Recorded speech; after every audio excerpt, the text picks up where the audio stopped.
Hello ladies and gents, welcome back. It's been a little while since I've done a video, but just got back from CoxCon in Telford, and I decided I want to talk about a little bit of an experience I had on the way up, and just sort of a little bit about sort of that. So this past weekend, like I said, I went to CoxCon, which is a YouTube personality conference in Telford. Now, the reason I want to talk about this is not so much the con itself, but an experience that I had going all the way up there. A lot of people I know suffer from quite bad anxiety in social situations and other situations. Like I've seen some people, and I know some people that have it quite bad. I've always considered myself lucky because I've never really had it to that effect, but I've always had a little bit of mild anxiety with certain situations. A prime example would be growing up. I used to hate calling anyone on the phone, and I think that was all the way up until I was about 16, 17, where my mum would be like, "You need to ring up an insurance company." I'm like, "No, I don't want to do that." So it took me a while, but I eventually got over that. One thing I have always had an issue with is travelling somewhere new with people, like with a bunch of people I don't know, and going somewhere and basically doing it on my own. So on Friday, the week that's just gone, me and a friend were going to be travelling up via megabus to Telford. Megabus to Birmingham, and then train from Birmingham to Telford to get this hotel and be ready for the weekend for this convention. He gets home on Thursday night and tells me he has to work Friday. So I'm like, "Oh, are you coming up? Are you not coming up?" And yeah, he was still coming up. He just had to work that day because basically his work had lost his holiday for him. So I was sat there all night. I had everything planned out, and I was sat there trying to get to sleep that night, thinking, "Oh God, I've got to do this all on my own, and this is something I wasn't prepared for. I was expecting to go up with somebody else and not have to worry about these things and just do it." While I was sat there that night, Thursday night, I was thinking to myself, it's like, "Oh, what do I do? Do I not go now? Do I just call it all off?" Because I really didn't want to travel on my own. But I thought to myself, it's like, look, you really want to see these YouTube personalities. You want to go to your first ever convention. Just suck it up and do it.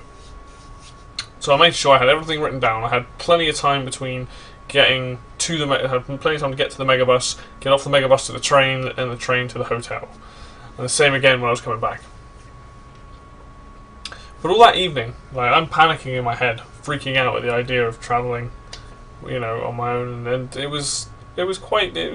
managed to sleep okay in the end. But for people that I think that suffer from much worse anxiety for me, you'll probably understand. But it's something that you just panic, and your brain's constantly overthinking, and you just sort of freak out about it, and you don't want to do it, and you're just like, "Ugh," and it's not pleasant. Like I said, I don't suffer from really bad anxiety. It's usually just situational, and this was a good example of that. So along comes Friday morning. I get up. I'm not entirely sure where the megabus is stopping because it says on the website, it's like, "Oh, this is a temporary stop," and I'm like, "Oh, okay." So I go. I wait for the megabus to turn up. I'm quite nervous the whole time I'm travelling. It turns up. I check the front of it. It says it's going to Birmingham, and then the driver sees my number. Fine, great. So I've got past stage one. The difficult issue is getting to the bus, making sure it's the right bus and travelling in the right direction. Fine, I'm on the bus, great. Now the next problem is, where do I get off? Because I'm not entirely sure. So we pull up into Birmingham, and after this 2-hour journey, I'm really awake. I'm really aware of what's going on. I'm still freaking out because I'm like, "Oh God, I've got to get off at the right place and make sure I've got enough time to catch my train." We get to a place. I see the train station. And I'm like, all right. And then we pull up the road, and I'm like, well, I know there's 2 stops in Birmingham. I'm not sure which is the right stop. I just got off the bus down there, and I just headed straight towards the train station. Now, bear in mind, I've never been to Birmingham New Street train station before. I've only been to a few train stations, and the one I've been to the most is Bristol Temple Meads. I know that train station relatively well. So Birmingham New Street, I was thinking, oh, probably a bit similar. You know, I get off the bus and I see this thing, and it's like sort of super futuristic looking building. So I go on inside, and that's the next thing. So I've now got 40 minutes to get to my train, which is plenty of time. I look at the board that they've got there, and it's like you've got 1C, 1A, 1B, 4C, and I'm like, oh god, you know, like what is going on here? So I look at the little map and I'm trying to figure out. And so far on the board, I know what time my train is, but so far on the board there's nothing that says the train I need and where it's going to. So I'm like, alright, I'll wait around. About 15 minutes I waited, looking at that board, waiting for the train to come up. Nothing. I was like, ooh. So I'm starting to panic again a little bit. I'm like, oh dear, you know, where am I going? So I thought, I'll go and ask someone. Which was the right thing to do, and should have done that from the start, instead of sitting there and putting myself through it. And I asked someone, she's lovely, she tells me where to go, and off I go.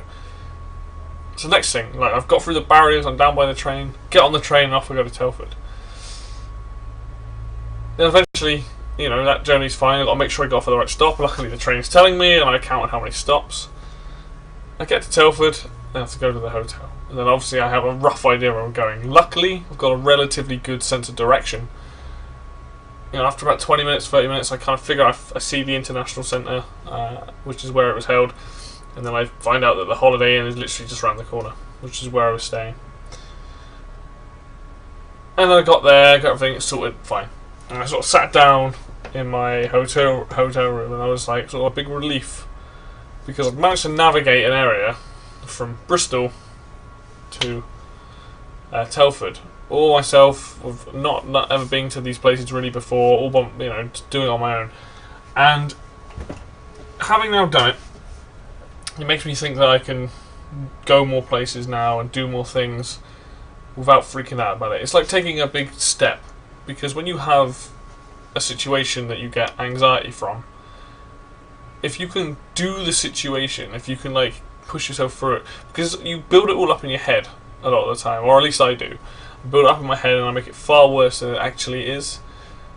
But when you actually do it, and you know, as long as you just make sure you got time, if you give yourself time, then it's fine. If you don't give yourself time, you're going to be rushing around, and that's when all the mistakes happen. You jump on the wrong train, the wrong bus, whatever. For me, it was like I just needed to go, right, get up, get to the bus. Right, I'm an hour early, fine, that's totally cool. Get on the bus, keep an eye on time, get to the train station. Right, I got 40 minutes, so that's 40 minutes for me to look, take my time to figure out where I need to go, and then again get off at Telford and then find my way to the hotel. And doing all that has helped me sort of go, oh, okay, this isn't as bad as I thought. Admittedly, if I was going to somewhere like London, that would be a bit more scary because of how much busier it is and how crazy the tubes are. But I think a lot of the time, if you give yourself time, you know, if you prepare and you give yourself sort of general directions and an idea of where to go, and you sort of prepare it, then it's not so bad. But it was a big achievement for me over the weekend. One of the things I'm most proud of myself, because for a very long time I've not been able to go a lot of places, or even to social gatherings, to places in Bristol or other places where, you know, I want to go and join an activity, but I can't because I built up too much in my head that I'm just like, oh, I don't want to go on my own. Whereas now I kind of feel like I can go and do these things because I've done this big scary journey that originally I wasn't planning to do on my own, but ended up doing it on my own, and having succeeded in doing that and realising this isn't that bad. It's kind of like a blessing in disguise, really, because I was like, you know, before I was panicking about it, but I did it and it was fine, and it's all down to the planning I put into it and giving myself time. And I feel like that's another step, another thing I've overcome. I overcame the not being able to call people, overcame the whole there's other little situational things where I've overcome them in years to come, and I realised that once you've done it once, it's fine. You don't have to worry about it then. You don't worry about it because you know you've done it before. Going somewhere new, if you're going to a completely new place, it is quite scary if you don't know your way around. Like I said, I prepared. I had a general idea where I had to go to. I had maps. I had all these things on me, so I was okay. But now I feel like I've kind of got past something that's been a big block in my life for a very long time, where I haven't been able to go a lot of places that people want me to go and travel myself. Whereas now I feel like maybe I could do that. You know, I like my comfort zone. I like being able to go to the places I've been to before that I know well, and not have to worry. I can jump on a bus, I can jump on a train, and know that I know exactly where to go off. I don't have to think about it. Whereas obviously this journey I did have to think about it. I had to be alert, and luckily that paid off in the long run. So I was all right. But yeah, I just wanted to sort of share that, and for people that do suffer from anxiety in that way, I know it's very difficult to deal with. And like I said before, I don't get it that badly. I'm quite lucky. I get it in very small situational, situational times. So, but for people to do it, just do something, do a shorter journey, to go somewhere that's relatively close to home but you've never been to. Like Bristol to Birmingham is a 2-hour journey. It's not too bad. I mean, going from Bristol to Telford is a much longer time, but having done the journey now and realising it's not so bad, it's definitely worth doing something like that. Obviously, it's better to travel with other people. It's more fun. It's less boring. But if you have to travel alone, if you can do something like that and overcome it, then it is worth it. Hopefully, there are people out there that will either see this, or even if they don't, people I know that I will talk to and tell them about this. And hopefully, we'll connect with them and they'll be able to maybe overcome this sort of step or this little issue that they have. So yeah, we will see. Anyway, I just wanted to share that with you guys, and hopefully you enjoyed that. And I will see you guys next time. And I won't leave the videos as long this time. Cheers.